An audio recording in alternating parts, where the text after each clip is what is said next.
Srinagar PSS staff এবং Amtali PSS staff একটা max একটা যে গাড়ি TR01D 2872 নাম্বার, এই নাম্বারের গাড়িকে পিছু ধাওয়া করে উত্তম ভক্ত চমনিতে ওইটার কাছ ভেহিকালটার মতো থেকে 1564 বোতল আমরা কফ সিরাপ উদ্ধার করি এবং স্পটে এগুলিকে আমরা সিজ করি।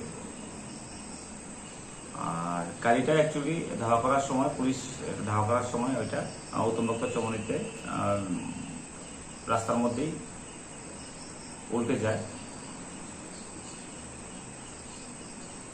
আহত কেউ হয়নি এখানে, যে ড্রাইভার আছে তাকে পাওয়া যায়নি। তো বাজার মূল্য উদ্ধারকৃত যে সিজ করেছি আমরা যে কফ সিরাপগুলি, তার বাজার মূল্য আনুমানিক 5 লক্ষ টাকা হবে। গাড়িটাকে নিয়ে এসেছি, এটাকে সিজ করেছি আমরা। গাড়িটা কোথা থেকে কোন দিকের উদ্দেশ্যে যাচ্ছে? গাড়িটার মুভমেন্ট ছিল ভয়াপুর সাইড থেকে টুয়ার্ডস সোনামুড়া সাইডের দিকে।